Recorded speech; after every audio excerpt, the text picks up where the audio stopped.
I just designated question answer. I was going to go Odd question. You said it's been a great preseason for us. Are all preseasons pretty good, or have you had? I think they vary, you know, just. Past preseasons.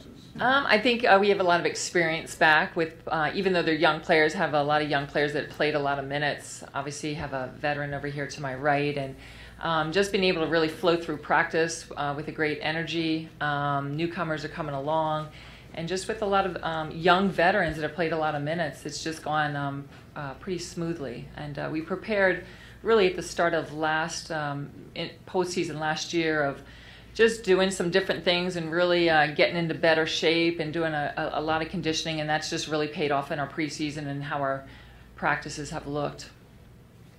You, Andrew, Yeah, go ahead. Taking a back seat. You talked in the offseason about wanting to get more shots up as a team. Yeah. Have you been able to do that in the scrimmages?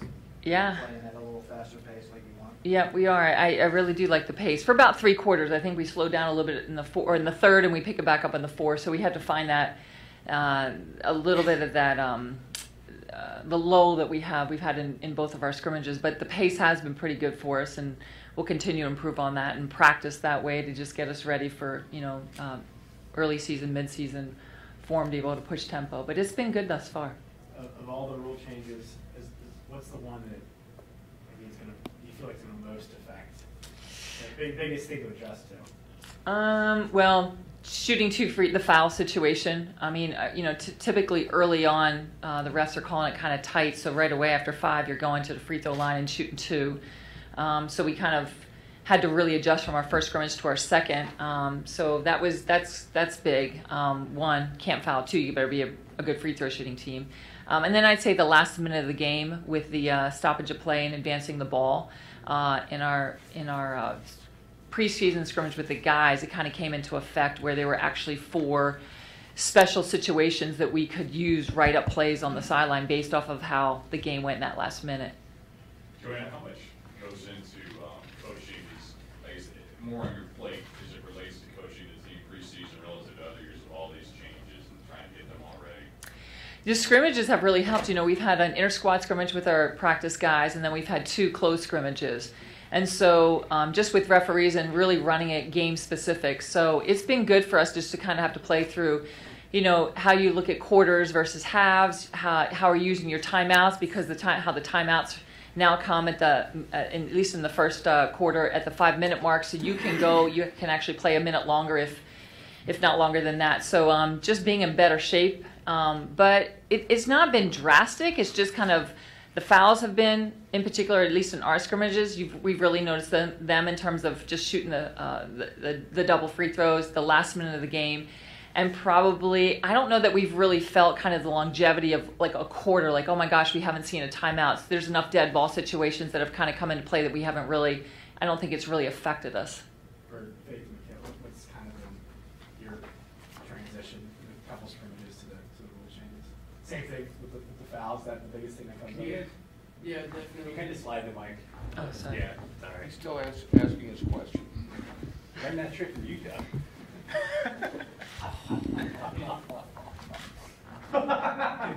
Yeah, I mean, definitely the foul situations have, been different for us.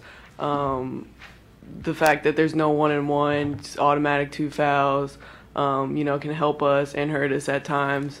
But just like learning that in the scrimmage has definitely helped. Do you take advantage of that? Like, do you kind of force your way to the basketboard? Yeah, I mean, 2 shots? Definitely we want to.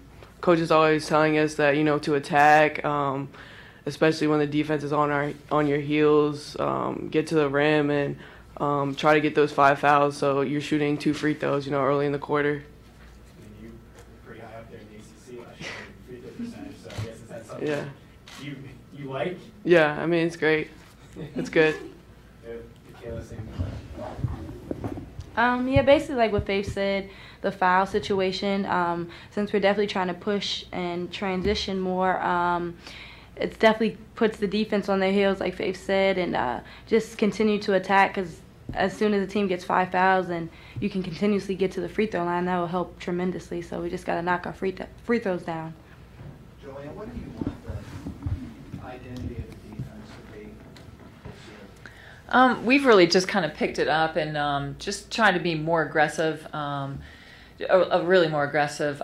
Just trying to deny and take things away from people. We're starting to really kind of hard three-quarter, and I won't say front in the post, but we're really trying to take looks away in the post. You know, we're a little bit bigger, but we're not extremely that much bigger. So we've really tried to do a little bit more with just making people reverse the ball and trying to deny reversal passes and get up on people a little bit more. And we're going to press more this year. We use our matchup zone a little bit. We're not completely have it all in yet. We're still working on it, but kind of changing the defenses a little bit, maybe after free throws and dead ball situations.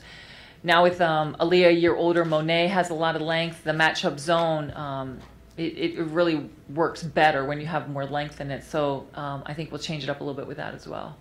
Do you need Monet to have a kind of all freshman year type season if this team's going to do what you want it to do? Yeah, I mean, you know, where she is in now and where she'll be in January, February, you know, after, you know, some games underneath her belt. I mean, you can definitely see just the potential in her. And obviously, as a young person, she doesn't quite have that motor that some of your upperclassmen have. So her motor has to get better. But she can shoot the ball, and she's got really good basketball IQ. Obviously, she's got length and some speed. So we just have to keep, you know, staying on her about just being on point with some things. But I think she'll, after some game, like I said, after she gets some games underneath her belt, I think she'll turn the corner a little bit. But she's been giving us a good 20, 24 minutes a game, and she's right in that rotation. Safe to say she's starting for you, right? I haven't decided on the starting lineup yet, but she's one of the top. You know, if not starting, she's one of the kids that's coming off the bench in the first. You know, when she's one of those first two subs. You've opened on the road in mid-major before at JMU a couple of years ago, and it was kind of a hostile environment, Yeah. and lost there. And that team ended up doing pretty well. The Yeah. JMU team. Is Middle Tennessee similar in that Yeah. regard? Yeah, they are. They're very similar. The environment's similar. The high mid-major team, play physical, get after it. So yeah, it's a very similar situation. What was this non-conference is a little heavier than it was Mhm. last year, but it doesn't seem to see too drastically. Obviously, Rutgers is in there, but what was your kind of approach to this particular season? Beefing it up a little bit. I mean, you know, we're going to the Virgin Islands and playing 3 teams down there that were in the tournament last year. So, you know, we'll be tested with tournament teams. We have Iowa in the Big Ten Challenge. We're at Auburn, SEC. It's always obviously a strong conference. We play at Ohio State. So I feel like we've really kind of layered it with some really, really tough teams, and then obviously some teams that, you know, hopefully we can make our mark as well. What kind of balance do you need between inside and outside scoring?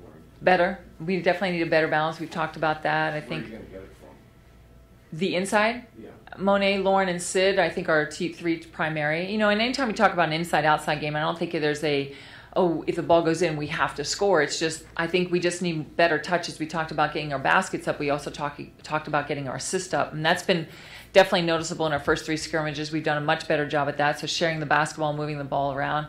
I think anytime the ball goes inside, either for a score or just to collapse the defense, everybody, you know, gets better looks. I feel Lauren has really elevated her game. She's stronger. She's in such better shape. She's finishing better for us. She's getting to the free throw line.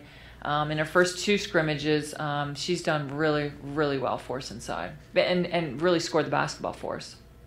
How much deeper do you feel like you are, especially in the front court with a freshman coming in? Well, we have a solid 8, and we're working on our 9th. Shekinah Payne is injured right now. She'll be back. She's got a little bit of a stress reaction, so you know that hurts her, just being a first year and having to really sit for a month or 6 weeks and then get back into it. But she was coming along. Deborah Ferguson, and then we're still Jaleesa, who played a little bit for us last year. She's in a much different place. So we really have 8, and then we're looking to really solidify that 9th position. You're in a quirky situation with the 4-quarter format. Of course, is if you had to call a timeout very early, Yeah, you conceivably could go 8-9 minutes. yeah. Pretty much uninterrupted. To what extent has that, or will that affect your rotation, your substitution patterns? And for the girls, is there any concern about conditioning? Yeah, well, we prepared for that in the off season to be in better shape, so I feel it's paid off for us in our scrimmages. We haven't seen in a scrimmage situation where that has happened, although it could, where that length of time has gone on with the timeouts. We haven't seen, obviously, like I said, there's potential for that to happen. So yes, as you say, it's great to get your bench ready, even if somebody, they can come in just 3-4 minutes. We have a 5-guard rotation, so we should be fine in that. I mean, we have 5 guards that can play. So we should be fine in our guard rotation. You're always looking for that 4th post player, even if it's for 5 to 8 minutes to relieve somebody, down the stretch or within minutes. And I think along with that, it's just us being able to stay out of, foul trouble, big foul trouble. We can buy a little bit of foul trouble, but really staying out of that. So. What's Jakira Brown been like? I guess you've had her for a year. What did you think before you got her, and what any surprises since she's been here? She's a scorer. I mean, she's a big guard that can really score the basketball. We're working with her on both sides of the ball, and just I think one of the things is when you kind of step into a new team and it's your first year, even though she practiced with us, a lot of times she was on the practice guy squad, so she wasn't within our team. So it's her chemistry within the team and her being able to let go of mistakes, move forward, play as hard on the defensive end of the floor, play hard on the defensive end of the floor. She's a great rebounding guard for us. She can score the basketball. I think it's trying to find a balance for her to integrate herself into the team, score the basketball when she can, continue to board as well as she's been, let mistakes go and play on the defensive end of the floor hard. Kind of taking that big program has avoided you guys in the past. How big would it be to kind of open up on a good note, running down there in Middle Tennessee on Friday? I mean, I think it just sets the tone right away. Middle Tennessee is a great team, and it would just be a good win to have starting off the season. How tough was that a couple years ago at JMU, opening up there where it was loud and they treated that like it was a huge deal? Yeah. Yeah, I mean, that game was very serious. JMU never liked Virginia, so it was bad blood in that gym. Hey, how do you think you guys are going to look different this year? Just like Coach been saying, I think we have the condition to just run up and down, have more transition, get more defensive stops this year, and I guess finish out games more. Towards the end of games last year, we kind of faded away. I think this year we're going to really attack teams from the jump and try make them chase us this year. You mentioned finishing. Is one of those when you look back on last year, finish against Pitt, you finished against North Carolina, losing the same pace, and those couple games.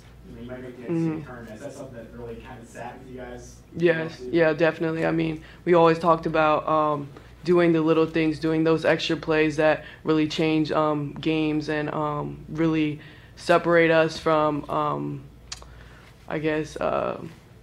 just finishing out games, doing the little things. Joanne, this time last year, the adoption of your daughter was still far from a done deal, but this preseason just been stable for you? Calmer. Yeah, just emotionally, really, although I couldn't do anything when she was over there, it's just the emotional, I think, toll that it takes day in and day out to get phone calls and be on the phone and emailing and trying to figure it all out and, getting her healthy and sending her money. And it's just all of that. There was just so much to be done throughout the course of that time. So, yeah, it's just, it feels like she's been here a lot longer than a year, and it's just a lot more settling. And, yeah.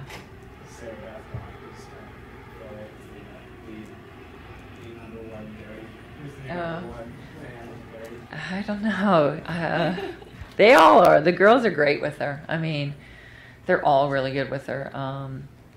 Our trainer, she talks about. I mean, she talks about everybody. So her biggest thing is if I can bring her to the gym, she's a happy girl. Mikayla, did you talk about the dynamics with you and Faith? How about in playing and coming into the season with having played with her all one season? Coming in with Faith this year, I think we've definitely learned each other's strengths and weaknesses and when to get each other the ball.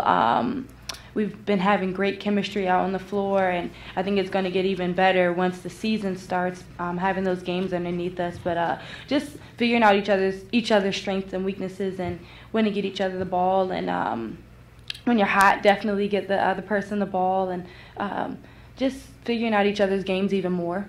How about you, Faith?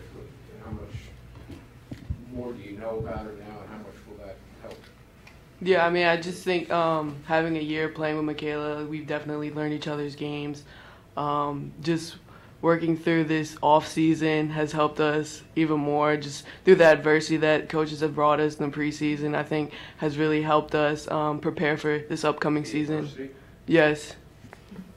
What do you mean by that? Just through the conditioning and stuff, that it's been a struggle. Just trying to get through it, but we know it will pay off and make us stronger, coming up this season. There's a lot of kind of turnover in the ACC, or players coming and going, Yeah. some of the better players. Does this seem like one of the more as open as you remember the league? I mean, obviously Notre Dame's still Notre Dame, and even they lost to Lloyd. I mean, Yeah. what Yeah. kind of view the league this year? Sometimes you just try and worry about yourself because you can't worry about what everything else is going on in the conference. And so really our mindset's just on us and us getting better and all that. But, yeah, I mean, I think there's been an influx like on the men's side just with fifth-year seniors, and you see it all across the board. And then Carolina's going through a complete transition with everything. And, the league's got more foreign players in it this year than I've ever seen. And so there's a big dynamic, I think. There's just a lot of change going on within the conference. But I still think it's the toughest conference in the country, and I don't think there's any nights off. And I think road games are really hard, and so it goes back to just being the best Virginia team that we can be. Kayla, did you learn anything, on the road last year that you can apply kind of to this year, particularly this opener, being away from here? I think just the little things. Of course, the fans are going to be crazy everywhere you go. So just the little things and focusing on ourselves and not worrying about the other team. But most definitely the little things, making sure you come out bringing good energy and keeping that fire throughout the whole game because, of course, they have the fans on their side.